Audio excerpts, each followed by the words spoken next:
नमस्कार, मैं हूं अंजू पंकज। खबरों की खबर में आपका स्वागत है। आज हम बात करेंगे पप्पू दीपू की। पप्पू दरअसल पैदा नहीं होते हैं, बल्कि लोग अपनी हरकतों से अक्सर पप्पू बन जाते हैं। ये हरकतें वो जानबूझकर नहीं करते हैं, बस ये हरकतें उनसे हो जाती हैं। फ़र्क ये है कि कुछ लोग बार बार ऐसी हरकतों को अंजाम देते हैं और कुछ लोग एक आध बार में ही पप्पू का ठप्पा हासिल कर लेते हैं। आज मैं बात करने जा रही हूँ बॉलीवुड की नई नई पप्पू बनी अपनी प्यारी दीपू की, और मैं दीपिका से आज सीधे सीधे बात करूँगी। दीपिका, मुझे बड़ा अच्छा लग रहा था जब आप आजकल अपनी नई फिल्म छपाक के प्रमोशन को लेकर चैनल प्रोग्राम घूम रही थी। कभी इंडियन आइडल के सेट पर तो कभी कपिल शर्मा के शो में। फिल्म के ट्रेलर रिलीज पर आपके आंसू, बार बार लक्ष्मी अग्रवाल को गले लगाना, फिल्म में इस्तेमाल किए गए प्रोस्थेटिक मेकअप को शूट के आखिरी दिन जलाकर इमोशनल हो जाना, ये सब कुछ मुझे बहुत अच्छा लग रहा था। सोशल इशू पर बनी इस फिल्म की कहानी ने मेरे दिल को छू लिया था। वैसे भी आप एक इमोशनल लड़की हैं, लाग लपेट आपको शायद आता ही नहीं, इसीलिए आपने हमेशा अपने डिप्रेशन की बीमारी के बारे में भी दिल खोल कर बातें की हैं। आपकी पर्सनैलिटी का ये पहलू भी मुझे बेहद पसंद था। आपको बता दूं कि डिप्रेशन झेल रही तमाम लड़कियां या महिलाओं के लिए आप एक मिसाल बन चुकी थीं।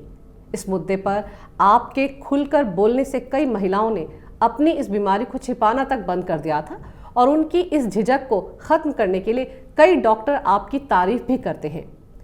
उधर अपने जन्मदिन पर लखनऊ एयरपोर्ट पर एक फ़ैन के साथ केक काटकर बर्थडे सेलिब्रेट करना, आपका ये अंदाज भी मुझे अच्छा लगा था। 7 जनवरी शाम तक मैं आपकी एक बहुत बड़ी फ़ैन थी और मुझे आपकी फिल्म छपाक का बेसब्री से इंतज़ार था। लेकिन मंगलवार शाम जैसे आपके जेएनयू पहुंचने की खबर आई, एक बार तो मुझे लगा कि ये सच नहीं हो सकता, लेकिन फिर सब जगह आपकी लाइव तस्वीरें चल रही थी। सच मानिए, मेरा दिल टूट गया। मुझे लगा कि आपने क्या कर डाला, क्या ज़रूरत थी आपको वहाँ जाने की। वो जगह कोई तीर्थ स्थल तो है नहीं जहाँ फिल्म रिलीज से पहले आपका जाना बेहद ज़रूरी था। कल का दिन यानी 7 जनवरी 2020 का दिन इस देश की हर महिला के लिए एक ऐतिहासिक दिन था। 7 साल बाद निर्भया को न्याय मिलने का रास्ता पूरी तरह साफ हो गया था। कल ही निर्भया के चारों गुनहगारों का डेथ वारंट जारी हुआ था कि उन्हें 22 जनवरी को सुबह 7 बजे फांसी पर लटकाया जाएगा, और इस ऐतिहासिक दिन आप दिल्ली में थीं अपनी फिल्म के प्रमोशन के लिए। ये एक इत्तेफाक नहीं था दीपिका। इस ऐतिहासिक दिन को आप अपने लिए एक और ऐतिहासिक दिन बना सकती थी, और इस ऐतिहासिक दिन आप निर्भया की मां के आंसू पोंछने की बजाय जेएनयू जा पहुंची।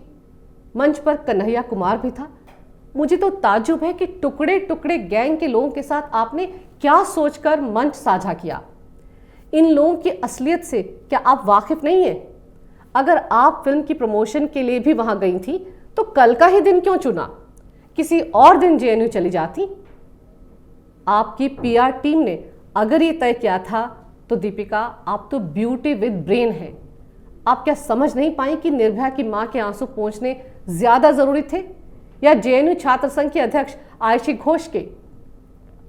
दीपिका, आप अपनी माँ से ही पूछ लेती तो मुझे यकीन है कि वो यही कहती कि आपको निर्भया की माँ के आंसू पोंछने के लिए जाना चाहिए था। छपाक में आप लक्ष्मी अग्रवाल का किरदार निभा रही हैं, वो लक्ष्मी अग्रवाल जिस पर एसिड अटैक हुआ था। ज़रा सोचिए कितने दर्द से गुजरी है लक्ष्मी। उसके चेहरे की 22 से ज़्यादा बार प्लास्टिक सर्जरीज की गई हैं। उसका दर्द आपको बखूबी समझ आ गया होगा जब शूटिंग के दौरान आपने लक्ष्मी से बात की होगी और उसके किरदार को स्क्रीन पर जिया।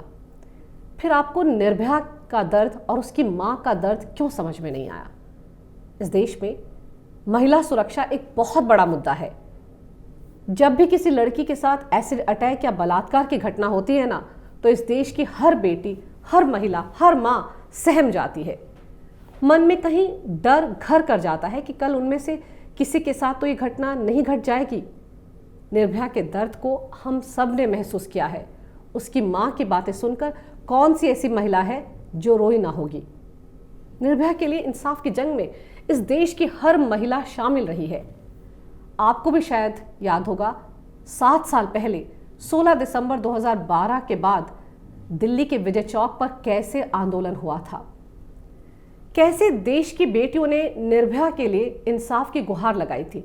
अगर आपको कल कहीं जाना ही था तो विजय चौक ही चली जाती, वहां पर एक कैंडल लाइट प्रोसेशन ही निकाल लेती। सच माने दीपिका, अगर आप कल निर्भया की मां के आंसू पोंछने चली जाती तो आप इस देश की हर महिला के लिए एक आइकॉन, एक मिसाल बन जाती। जवाहरलाल नेहरू यूनिवर्सिटी में चल रहे हंगामे के बारे में आप क्या जानती हैं दीपिका?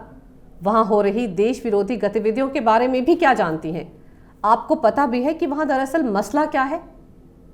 आपको पता भी है कि 9 फरवरी 2016 को वहां पर देश की संसद पर हमला करने के दोषी अफजल गुरु की फांसी के बाद कैसे देश विरोधी नारे लगाए गए थे? भारत तेरे टुकड़े होंगे इंशाअल्लाह इंशाअल्लाह, लेकर रहेंगे आजादी, लड़कर लेंगे आजादी, भारत की बर्बादी तक जंग रहेगी जारी। ये तमाम तरह के नारे लगाने वालों के साथ आप मंच साझा कर रही थी। दीपिका, आपके पिता जाने माने बैडमिंटन प्लेयर प्रकाश पादुकोण जी ने इस देश के लिए कितने मेडल जीते, इस देश का नाम पूरी दुनिया में रोशन किया, और आप उसी देश के टुकड़े करने की बात करने वाले गैंग के साथ मंच पर खड़ी थी। टुकड़े टुकड़े गैंग की पोस्टर गर्ल स्वरा भास्कर का जेएनयू प्रेम तो समझ में आता है, पर आपको वहां जाकर दरअसल क्या प्रूव करना था, क्या साबित करना था? अपनी फिल्म हिट करवानी थी? क्या यही मकसद था? सोशल मीडिया पर कई ट्विटर बहादुर आपकी पीठ थपथपाते नहीं थक रहे हैं, आपकी शान में लंबे लंबे कसीदे पढ़े जा रहे हैं। अरे वो तो ऐसे आपकी तारीफ कर रहे हैं जैसे आपने -50 डिग्री के टेम्परेचर में सियाचिन में रह रहे जवानों के बीच जाकर कोई कमाल कर दिया हो। ये कौन लोग हैं? किस एजेंडे के तहत आपको चने के झाड़ पर चढ़ा रहे हैं? ये भी तो आपको जानने की कोशिश करनी चाहिए ना। एक और बात दीपिका, छपाक फिल्म अगर लक्ष्मी अग्रवाल की जिंदगी पर बेस्ड है तो उस पर हमला करने वाले शख्स का नाम आपने क्यों बदल दिया? आप इस फिल्म की प्रोड्यूसर भी हैं, इसीलिए आपसे सवाल पूछ रही हूं। क्या लक्ष्मी ने उस पर एसिड अटैक करने वाले का नाम आपको कभी नहीं बताया? जिस किसी ने भी ये स्क्रिप्ट लिखी है, क्या आपने ये जानने की कोशिश की? अपनी डायरेक्टर मेघना गुलजार से ही पूछ लेती। अगर वो भी नहीं हुआ तो कम से कम गूगल पर सर्च ही कर लेती। ये पूरी घटना सोशल मीडिया पर बिना किसी फेरबदल के मौजूद है, थोड़ा पढ़ ही लेती। लेकिन अब तो ये बात जग जाहिर है, हर किसी की जुबान पर उस हमलावर का नाम है, नदीम खान उर्फ गुड्डू है उसका नाम। फिर आपने किस एजेंडे के तहत फिल्म में उसका नाम राजेश कर दिया? इतना बड़ा फेरबदल आखिर क्यों किया गया? नदीम खान नाम रखने में अगर कोई दिक्कत ही थी तो राशिद खान रख लेती, इमरान खान रख लेती, पर राजेश नाम ही आपने क्यों चुना? शायद आपको डर था कि वो वाला तबका नाराज हो जाएगा, आपकी फिल्म का बहिष्कार भी कर सकते हैं। इसी डर से शायद सबसे ज्यादा सहिष्णु कहे जाने वाली बिरादरी का नाम चुनना ही आपको सबसे आसान लगा। खैर, इतने दिल से इतनी अच्छी फिल्म बना रही थी तो ये बचकाने फेरबदल करने की ज़रूरत क्या थी? हकीकत को क्यों छिपाना चाहती थी आप? आपको क्या लगा कि आप अगर हमलावर को राजेश बताएंगी तो लोगों को असलियत पता नहीं चलेगी? बार बार बोलने से दीपिका कोई झूठ सच नहीं बन जाता। खैर, मुझे तो आज ही ये पता चला कि करीब 10 साल पहले ही आप राहुल गांधी को प्रधानमंत्री बनते देखने की इच्छा भी जता चुकी हैं। अगर आपको याद ना होगा तो आपको दिखाती हूँ ये वीडियो क्लिप, जरा गौर से देखिएगा। राहुल गांधी जो कर रहे हैं हमारे देश के लिए, आई थिंक वो एक क्लासिक एग्जाम्पल है। नौजवान जो हमारे देश के लिए बहुत कुछ कर रहे हैं, and I think hopefully one day वो खुद प्राइम मिनिस्टर बन जाएंगे। आप चाहती हैं राहुल गांधी प्रधानमंत्री? जी बिल्कुल। दीपिका, फिल्में तो बनती रहती हैं, आती जाती रहती हैं, अभिनेत्रियां भी आती जाती रहती हैं, लेकिन अफसोस आपके पास इतिहास बनाने का एक मौका था, लेकिन आपने वो मौका गंवा दिया।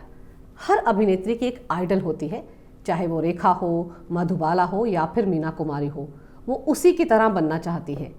जेएनयू में टुकड़े टुकड़े गैंग के साथ मंच साझा करके आप गाहे बगाहे दूसरी स्वरा भास्कर बन गई। अगर आपको ये वीडियो अच्छा लगा हो तो कृपया इसे लाइक करें, शेयर करें और हमारे चैनल को सब्सक्राइब करें। देखते रहिए कैपिटल टीवी। अगर आपको हमारा वीडियो पसंद आया हो तो इसे लाइक करें, हमारे चैनल को सब्सक्राइब करें और हाँ, बेल आइकन दबाना ना भूलें ताकि आप तक हमारे वीडियो की नोटिफिकेशन पहुंचती रहे। आप अपना सुझाव हमें कमेंट बॉक्स में दे सकते हैं।